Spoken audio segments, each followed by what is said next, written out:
గౌరవనీయులైన రాష్ట్ర ముఖ్యమంత్రి గారికి తెలియజేయడం ఏమనగా, అయ్యా మన ప్రభుత్వంలో రోజు రోజుకి జర్నలిస్టులపై దాడులు పెరిగిపోతున్నాయి.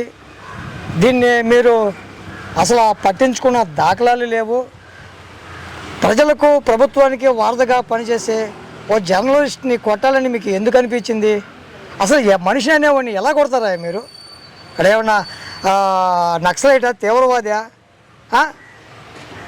ప్రతిపక్షాలు అధికార పార్టీలు పెట్టుకున్న సభలు సమావేశాలకి వెళ్ళే రైట్స్ జర్నలిస్ట్కి ఉంది.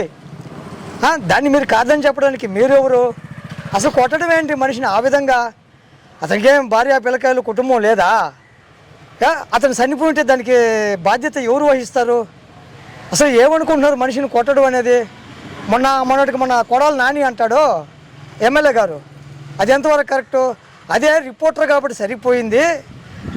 అదే రామోజీరావు ఒక TV5 ఇలాంటి యాజమాన్యాలను అయితే మరి ఏం చేసిండేవాళ్ళు అని మాట్లాడతాడు. అది ఎలా మాట్లాడతాడు? అతను వ్యక్తిగతంగా చేయించినాడా? అతని మీద శ్రీకృష్ణ మీద కానీ దాడి కొడాలి నాని కానీ చేయించాడా ఏంటి? అసలు ఏమనుకుంటున్నారు మనుషులను కొట్టడం? ఇది సరికాదండి. ప్రజలకి ప్రభుత్వానికి వారధిగా పనిచేసే ఒక జర్నలిస్టుని కొట్టడం, జర్నలిస్టుని దుర్భాషలాడటం, దీనిపైన ఎన్నో వాటికి చట్టాలు తీసుకొస్తాడు జగన్మోహన్ రెడ్డి. ఈ జర్నలిస్టులను కొట్టకుండా ఉండేదానికి చట్టాలు తీసుకురాకూడదా? జర్నలిస్టులని అమానుషంగా కొట్టడమేనా? జర్నలిస్టులకి ఏమైనా జీతాలు ఇస్తున్నారా? వాలంటీర్ల కన్నా ఎక్కువ సేవ చేస్తాడే ఒక జర్నలిస్టు. ఆ జర్నలిస్టులను కొట్టాలని ఎందుకు అనిపిస్తుంది? ఈ వైసీపీ నాయకులు కక్షపూరితంగా చేస్తున్నారని అనిపిస్తుంది ఆ కొడాలి నాని మాట్లాడిన మాటలకు.